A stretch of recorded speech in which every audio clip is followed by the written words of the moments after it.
Good morning sa'yo, mga bossing. Good morning ka White Angel 1111.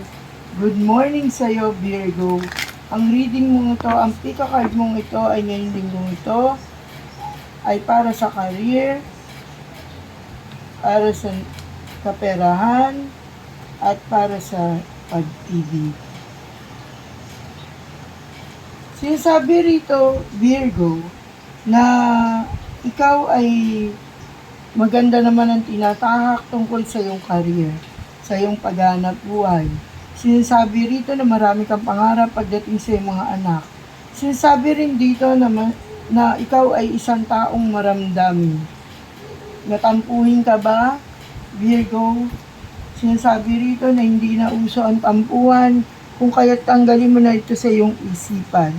Marami kang hinahanap, marami kang ninanais, ngunit alam mo mga taong nasa paligid mo ay marami rin mga obligasyon.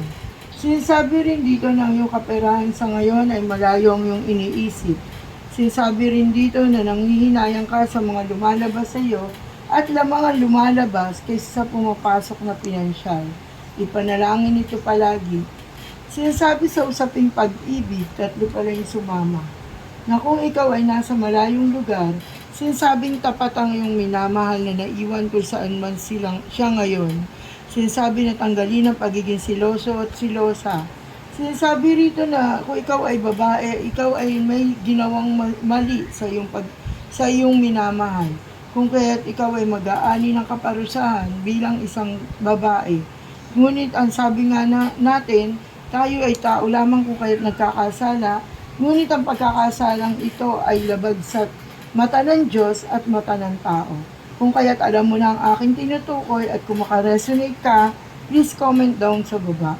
At kung gusto mo pa mag-PM, humingi ng payo, okay lang. Gusto kong masabi sa inyo na ako ay tumatanggap din ng mga advice at ako ang nagbibigay ay maaaring kung ako ay may maitutulong. So, sinasabi nga rito sa usaping pag-ibig na kung kayo'y magkalayo, tapat ang inyong pagmamahalan at sa mga may kasuyo, mananatili ang inyong pag-ibig at konting tiis lang. Sinasabi na ang Virgo ay hindi matiising tao kung kaya't namamali ng landas, namamali ng lugar. Sinasabi na ipanalangin, ipagkaloob sa Panginoon at ang lahat ng nakabibigat. Bye-bye Virgo, good luck sa iyong linggo ngayon.